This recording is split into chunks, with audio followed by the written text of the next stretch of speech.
بقول لك ايه يا صاحبي، عايزين نطلع الخلفة عندي نموها عالي. بالنسبة أول ما يتم معايا ال20 يوم ويبدأوا ياكلوا معاهم، ياكلوا مع الأم. هنعمل ايه يا صاحبي عشان نخاطر نطلع موازيننا 750 جرام 800 جرام في أقل عدد ما يمكن وأقل من الأيام اللي ممكن تتخيلوها؟ تابع معايا الشرح تقديرا منك. ولسه أول مرة تشوف القناة هتنزل تحت هتشترك معانا في القناة، هتطلع فوق هتفعل زر الجرس لو انت مهتم معانا في تربية المجال الارانب. وتقديرا منك بقى يا صاحبي هتسيب الفيديو عليه لايك.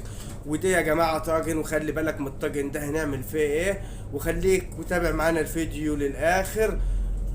وشو الف شكر الناس اللي بتدينا لايكات، والف شكر الناس اللي بتعلق لنا تعليقات حلوه، جزاكم الله كل خير. وتابع معانا حاجه يا جماعه. هتسيب زي دي يا جماعه كده، معاها خلفه وعدد زي ما انتم شايفين كده يا جماعه طبعا.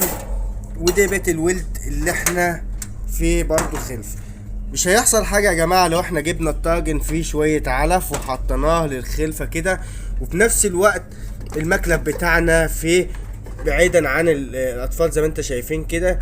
بتسيب الطاجن كده يا جماعه، واهم حاجه الطاجن بتاعك اللي يكون فيه اكل علف برضو بتساعد مع الام. في نفس الوقت يا جماعه برضو هتطلع خلفه كويسه، نمو اعلى لو انت حطيت الطاجن ده. ويا ريت لو شويه علف، ويا ريت لو مره عملت معاها ايه يا جماعه، شويه عسل في قلب ميه وعملت في الطاجن ده. بالنسبه للاطفال شويه عسل اسمر يا جماعه، هتلاقي الطفل معاك 100%. وباقل ما يمكن واقل عدد واقل كميه علف هتلاقي الارنب ظبط معاك، وتقدر تفطمه معاك 750 جرام و800 جرام في اقل ايام. وان شاء الله جرب التجربة ديت ومش هتخسر ولا هتندم. الاطفال تبدأ تاكل في ال20 يوم، تحط طاجن زيادة في جوه الولادة وتحط فيها شوية اكل.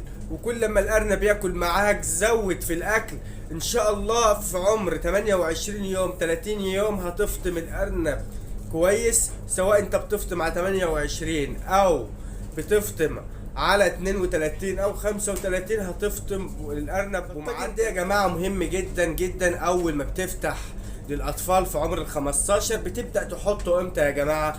في عمر 18 يوم 19 يوم 20 يوم. ما تتاخرش عن ال20 يوم تبدا تحط للام طاجن زيادة في جوه في قلب الولادة للأطفال ياكلوا منها ويظبطوا الكلام، عشان خاطر برضو تلاقي النمو عندك يعلى. وما تسيبش الطاجن على طول. ويا ريت الطاجن ده ما يكونش مفتوح كده، طاجن يكون بوزه مقفول شوية يا جماعة. هتطلع الموازين اللي انتوا حابينها واللي انتوا عايزين تشوفوها. ويا ريت يا جماعة بالذات لو انت عايز تهتم بالطفل ده وتلاقيه نموه يعلى معاك، يا ريت تجيب طاجن برضه، بس ما يكونوش 2 في قلب الولادة عشان كده كتير يا جماعة. طاجن برضه وتحط فيه ميه بعسل وشوف النتيجة معاك. وفي اقرب سرعة هتشوف النتيجة معاك 100%. ويا ريت لو عجبك الفيديو ما تنساش تحط لاخوك اللايك. وتقديرا منك